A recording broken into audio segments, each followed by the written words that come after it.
Bueno, muchas gracias con todos. Voy a ser reiterativo en el agradecimiento al Servicio de Rentas Internas y al Banco Interamericano por un doble efecto en este tipo de foros. El primero de ellos es que evidentemente se nos ha invitado, como decía Carmen, a los asesores tributarios cuando en otras administraciones éramos perseguidos y en realidad no se nos daba la importancia y el rol que podíamos tener dentro de la actuación del contribuyente. Y un segundo aspecto no menos importante es que hoy en día se hace este foro en Guayaquil. Yo le sumaría, Mauro, al tema de que tú decías que una de las frases célebres era, ante la duda glosa, el hecho de que en Guayaquil también se dice que eso no lo manejo yo porque viene desde la Nacional. Y entonces también es importante que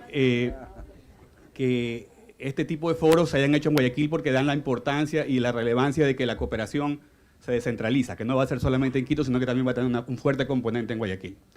En esa línea, cuando se me invitó a conversar sobre las necesidades de los grandes contribuyentes, empecé a pensar en una serie de necesidades de los contribuyentes y de las 9 primeras no encontraba una tributaria.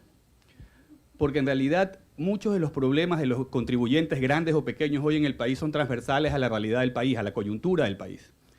Cuando queremos hilvanar si es que en realidad en el Ecuador es legítimo el tema del pago de los impuestos y empezamos a hablar de cooperación y de que el contribuyente tiene que cooperar, primero nos empezamos a preguntar qué me está dando el Estado hoy a cambio de esa cooperación que me está pidiendo para el pago de mis tributos. ¿Cómo el Estado responde a esa necesidad de pago de tributos? Y hoy en día vemos que, por ejemplo, temas de seguridad en realidad no existen. Estamos en Guayaquil al menos colapsados un poco con el tema de seguridad, temas de educación igual, temas de medicina, de salud. Entonces, es loable la labor del SRI tratar de hablar de un tema de cooperación y en un foro de cumplimiento cooperativo cuando en realidad la coyuntura no ayuda mucho para que los contribuyentes sientan que están pagando sus tributos en función de tener algo del Estado a cambio en ese pago de tributos. En esa línea yo respaldo este tipo de foros, este tipo de necesidades de foros de cumplimiento y vamos un poco con la presentación para ver un poco los temas que hemos hilvanado. Me ha tocado evidentemente un tema medio complejo, que es el tema de precios de transferencia. Y es un tema en realidad que a las empresas grandes, a las multinacionales les afecta de manera transversal. Yo quería un poco desmitificar el concepto de multinacionales porque pareciera que estos solo son las grandes compañías que vienen de afuera y hoy en día hay multinacionales que son de Ecuador, que son de grupos familiares ecuatorianos, porque el concepto de multinacional atañe a aquellas empresas que deslocalizan su cadena de valor por una multiplicidad de factores, ni siquiera por temas tributarios. Hoy en día el tema de costos hace que quieras operar en un montón de países o que apertures nuevos mercados en otros lados y eso te lleve a buscar nuevas estructuras. Y en todos esos casos vas a tener operaciones con partes relacionadas y vas a tener precios de transferencia. En esa línea el concepto de multinacionales hay que entenderlo en su real magnitud. Y hoy en día el tema de cómo repartes la base imponible de esas multinacionales a nivel mundial es una discusión no menor. Es una discusión que está llevando al tema de las BEPS, a que hayan organismos como la OCDE, que se preocupa del tema de la repartición de las bases imponibles y de dónde queda la recaudación en los países. El rol que han tenido, evidentemente, ante la ausencia de una autoridad supranacional, no hay un ente regulador de tributos a nivel mundial que nos identifique y nos diga dónde debe tributar cada multinacional, porque esto no es un tema ni siquiera de evasión fiscal, sino es un tema de dónde localizas las funciones, activos y riesgos de las empresas. Y cuál es la justa retribución a esa localización de funciones, activos y riesgos en las empresas, en función de la realidad tributaria de cada país. Entonces, en esa línea, la ausencia de esta autoridad supranacional ha dado lugar a que aparezcan entidades o organismos supranacionales como la OCDE que están liderando el concepto de tributación internacional. Y la pregunta que cabe hacernos o la discusión que cabe plantearnos ¿es en realidad la OCDE un organismo representativo de las necesidades de países como los nuestros en temas recaudatorios? No lo sé. No sé si en realidad hoy en día, es una discusión que quizás vamos a tener en nuestro momento, porque hoy en día, por ejemplo, la red de convenios que firma Ecuador en materia de doble tributación sigue en un lineamiento OCDE, pese a que teníamos otros mecanismos como los convenios modelo de Naciones Unidas que podían ser estructurados. Hoy en día nos hemos decantado por el modelo y las directrices de la OCDE en temas de convenios de doble tributación. Seguimos las guías de precios de transferencia de la OCDE, al ser un estándar, evidentemente es de mucho más fácil cumplimiento, porque generas una red de convenios. Y un poco la discusión es cuál debe ser el rol que deben tener estos organismos supranacionales en el tema de la tributación internacional. En el caso del BIC aplaudo ese acercamiento hacia la validad tributaria porque en realidad es necesario que los organismos multilaterales de América Latina se vinculen también al tema de la validad tributaria y que no vengamos siempre con las recetas importadas de países industrializados que no muchas veces tienen que ver con la validad tributaria de América Latina. Un poco en esas circunstancias, yo diría que Ecuador se ha venido allanando al tema de las directrices de la OCDE. Y en materia de precios de transferencia, creo que hoy en día es uno de los temas en los que si tú le preguntas a las compañías grandes que tienen estructuras en el exterior, qué es lo que más les preocupa cuando reciben una auditoría del Servicio de Rentas Internas, es evidentemente el tema de precios de transferencia. Y es donde hemos tenido muchísima litigiosidad y mucha subjetividad, diría yo, en el manejo del concepto, porque en realidad yo soy profesor de precios de transferencia en universidades y cuando les pregunto, les hago a los alumnos el mismo ejercicio, todos llegan a resultados distintos en materia de cuál debería ser el rango de un rango de mercado en una estructura de comparables. En realidad es un tema tan subjetivo que hace que la litigiosidad sea grande en materia de precios de transferencia. Ante esto los países industrializados han establecido mecanismos de disminución de litigiosidad a través de estos acuerdos previos anticipados, estos APAs. No sé si me pones la siguiente lámina, un poco lo que decía es que en el mundo, el tema, hay mecanismos preventivos para evitar la litigiosidad en precios de transferencia. Uno de estos es los APAs. Ahora, estos APAs que vienen siendo estructurados a nivel de países industrializados, tienen como condición el hecho de que parten de una negociación entre el contribuyente y la administración tributaria. Déjenme serles infidentes. Las consultas de valoración previa metidas aquí en el Ecuador las puse yo en la norma tributaria en el año 2007 y en realidad la pusimos como consulta porque con la interacción de los organismos supranacionales llegamos a la conclusión que hacerlo a través de negociación en un país que estaba empezando precios de transferencia podría llevar a una posible falta de transparencia en la forma de negociar estos acuerdos con la parte privada. Así que en el Ecuador se estableció un mecanismo de consulta y no un mecanismo de negociación. Esta consulta y valoración previa que tiene Ecuador en materia de precios de transferencia difiere de lo que tienen otros países en el mundo en términos de que generalmente tú a la hora de cooperar en materia de precios de transferencia a nivel mundial te sientas con el contribuyente a negociar la política de precios de transferencia y la metodología. Hoy en el Ecuador esa negociación no existe. Lo que hay es una posición unilateral de la administración en términos de que si yo quiero tener un acuerdo previo de precios, lo que hago es preguntar y consultar a la administración y la administración me responde. ¿Okay? Eso con el tema de consultas previas entre la administración tributaria y el contribuyente. Yo diría que una de las cosas que creo que sí faltan en la administración es el tema de auditorías simultáneas con otras administraciones tributarias. Esto evidentemente nos ha pasado. Yo manejo muchos sectores aquí, agroexportadores y de pesca y atún en el Ecuador. Y uno de los problemas es que si tenemos operaciones con España, la auditoría que hace la administración tributaria es unilateral, la hace solo en Ecuador. Y eso impide que identifiquen adecuadamente cuál es el riesgo del contribuyente. Pues si tú tienes transacciones con España, no es un tema de trasladar beneficios encubiertos hacia estructuras de baja tributación, porque España no lo es. Al final es un tema de cómo repartes la base imponible que al contribuyente prácticamente le podría resultar sin ningún tipo de interés, porque lo que pagas aquí lo podrías pagar allá. Al final del día, la discusión es entre administraciones tributarias. Es dónde queda la base imponible o cómo repartas esa base imponible en función de la política de precios. Y es ahí donde creemos que está faltando quizás un poco de discusión entre las administraciones tributarias para llegar. Estos acuerdos cooperativos no se van a poder dar si no llegas a complementarlos con otras administraciones tributarias. ¿Okay? En Ecuador también tenemos el tema de unos safe harbor, que son unos puertos seguros para cumplimiento tributario. En principio yo creería que uno de los temas que alguien hablaba de la legitimidad tributaria como punto fundamental o de la transparencia para que los contribuyentes quieran cooperar.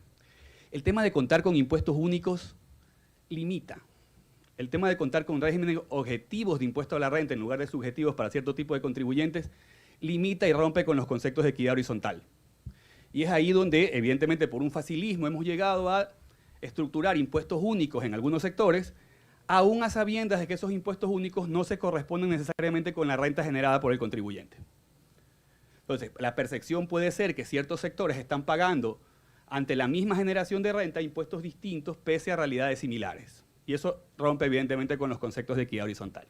En esa línea una de nuestras sugerencias, evidentemente, en estos temas de cooperación es tratar de que esta legitimidad a través del pago de los impuestos llegue a ser consensuada. Vamos.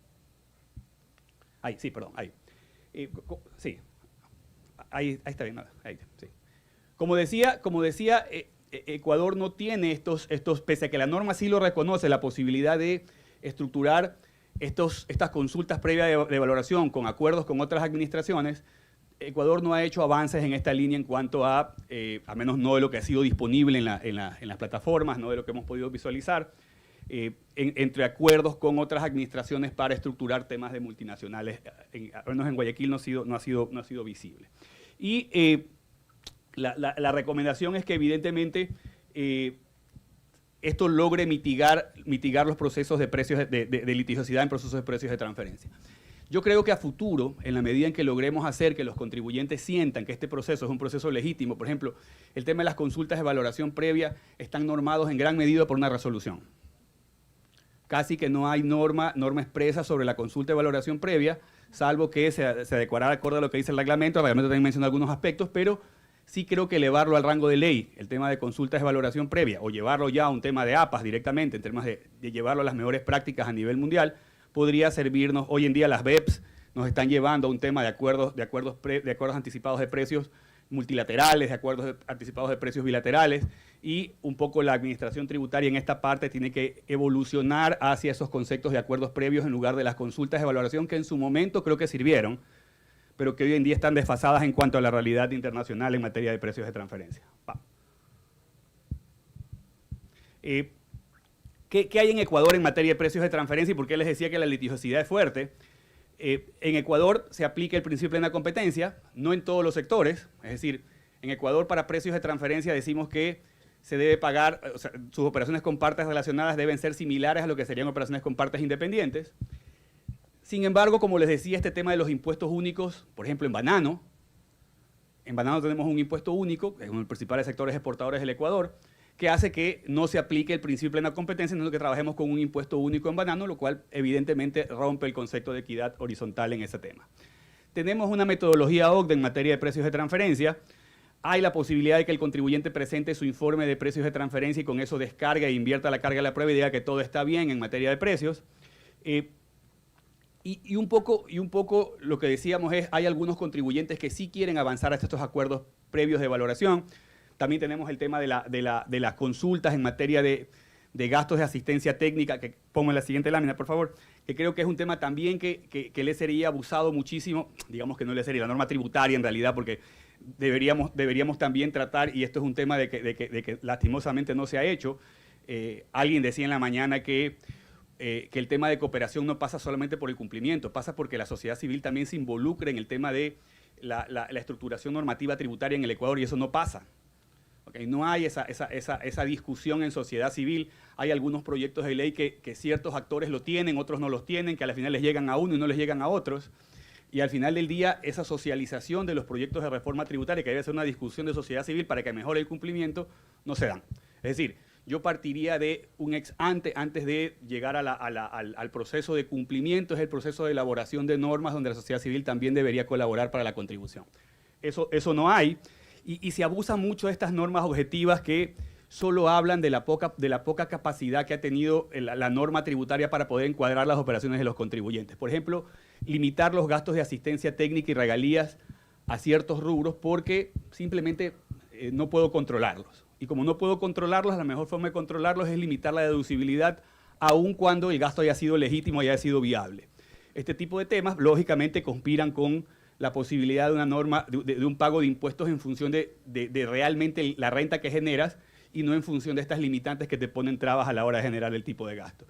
Y en este tipo de gastos también hay consultas de valoración previa donde tú puedes decirle a la administración tributaria que quieres llegar a un umbral más alto en esa deducibilidad, y yo creo que esto, por ejemplo, debería ser dado de baja. Este tipo de normas, de límites a los gastos, que en periodos anteriores se abusó muchísimo de este tipo de de formas de aumentar la base imponible, porque es una forma de aumentar la base imponible. Cuando tú le pones límites a los gastos, estás haciendo que indirectamente, aun cuando no aumentes la tarifa del impuesto a la renta, el contribuyente pague mucho más impuestos. ¿Por qué? Por la poca capacidad de control. Yo creo que en estos temas, tanto en la limitación de este tipo de gastos como en el tema de impuestos únicos, Ecuador debe llegar a un punto en el cual se privilegie lo que hacen las otras administraciones tributarias. Bueno, no vamos a inventar el agua tibia en materia tributaria. A nivel mundial, la norma tributaria reconoce la posibilidad que el contribuyente deduzca los gastos que realmente ejecutó para su actividad económica y no que tenga límites a esa deducción. Vamos. Por favor, ahí estamos. ¿Sí? Esta es la consulta que les decía que existía en la administración tributaria, que existe hoy en día en materia tributaria, y les decía que evidentemente yo creo que debe darse paso a un tema de acuerdos. Va a ser difícil por el desfase, y creo que este es un tema institucional también que hay que trabajarlo. Lo conversaba con Mauro hoy en la mañana. En realidad los cambios políticos que tiene el Ecuador afectan muchísimo a la estabilidad tributaria, y esa afectación a la estabilidad tributaria y el poco blindaje que tiene la institución ante los actores políticos hace que quizás este tipo de procedimientos queden en el aire, ¿no? Ojalá que este cumplimiento cooperativo llegue a buen término. Evidentemente vamos a estar expectantes de que las nuevas autoridades que vienen en el futuro quieran o no quieran trabajar sobre estos conceptos, pero de nuevo, el tema de que no tengamos un blindaje institucional del Servicio de Rentas Internas. Yo hace algún tiempo, cuando existía doña Elsa de Mena, discutíamos muchísimo sobre el tema de cómo blindar la institución a los actores políticos. Y en algún momento se pensó en lo que tenía el IARES en materia de conformación de los directores del IARES a través de, ahí sí, la vinculación de la sociedad civil a la hora de elegir a los directores. Es decir, que sean las universidades, que sean los colegios profesionales, que sean los actores de la sociedad civil quien elija al director del Servicio de Rentas Internas para que goce esa legitimidad y no se vincule a los actores políticos que generalmente nos ha pasado en años anteriores. Ha habido persecuciones inclusive a través de la propia administración tributaria en materia por temas políticos. Entonces, en esa línea yo lo que quisiera rescatar es que en temas de cooperación, en temas del cumplimiento cooperativo en precios de transferencia, hay que, ya para ir cerrando, Ecuador tiene que ir, por favor, avanza, hay que ir trabajando en tema de los convenios de doble tributación. Si bien es cierto, los convenios de doble tributación significan una renuncia tributaria para el Ecuador, Ecuador tiene muchos convenios de doble tributación en los cuales no reconoce el ajuste correlativo bilateral, lo cual es complejo, porque si yo lo que quiero decir es, vamos a suponer, yo exporto camarón a España y el SRI me dice que en lugar de $100 es $200 la exportación de camarón, es evidente que en España yo tendría que reconocer $200 como gasto. Pero resulta que en el convenio de Ecuador con España, en el artículo 9, no existe el ajuste correlativo bilateral entre Ecuador y España. Sí, muchos me dirán, puedes recurrir al artículo 25, que es el procedimiento amistoso, para buscar la forma de solucionar el aspecto, pero el artículo 25 en procedimiento amistoso tampoco sigue las recomendaciones del modelo OCDE del 2017 y de las BEPS, que me establece que ese procedimiento amistoso solo puede ser pedido en el país donde eres residente. Y si yo voy a pedir el procedimiento amistoso en Ecuador, que es donde tengo el conflicto, prácticamente es un saludo a la bandera. Entonces, en realidad lo importante es que estos modelos de convenios de doble tributación de Ecuador se adapten un poco más a las realidades internacionales y que podamos tener una red de convenios sólida con la posibilidad de que los contribuyentes se sientan más seguros y blindados con el tema de convenios de doble tributación. Vamos, por favor. Sí, ahí les puse algo sobre las consultas de valoración previa. En realidad es un tema muy técnico. Yo creería que en el tema de Ecuador estas consultas de valoración previa son positivas, pero creería que podrían ser más positivas si se da la posibilidad a los actores, al contribuyente, de negociar con la administración y de poder sentarse en la mesa y hacerle entender, este es mi modelo de negocio, trabajo de esta forma, y en realidad no a través de requerimientos de información que muchas veces no permiten esa comunicación mucho más fluida, ¿no? En la siguiente lámina creo que les puse algo sobre los convenios. En la siguiente, por favor.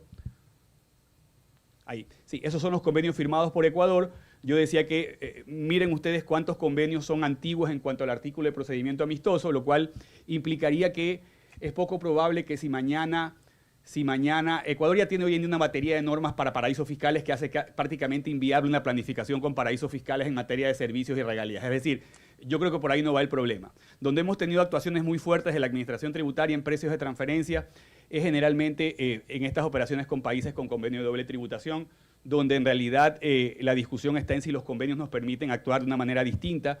En algunas auditorías que he tenido con el Servicio de Rentas Internas hemos invocado esto, hemos dicho, a ver, ¿por qué si no hay riesgo? Si materialmente no hay riesgo tributario en la operación, porque estoy operando con España, con Estados Unidos, con países, evidentemente, no con estructuras ni regímenes fiscales preferentes, ¿por qué no se da paso a la colaboración entre las administraciones a la hora de establecer un mecanismo cooperativo y que el contribuyente no sienta en realidad que está siendo abusado en materia de precios de transferencia? Entonces, un poco va por ahí, va por el tema de fortalecimiento de la red de convenios. Yo diría, me estoy yendo a un ex antes en el tema del cumplimiento cooperativo. Yo para cooperar tengo que sentir que la norma es justa.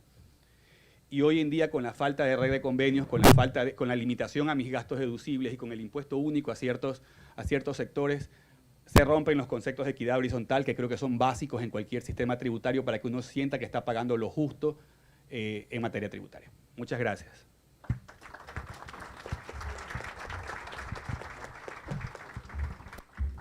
Agradecemos.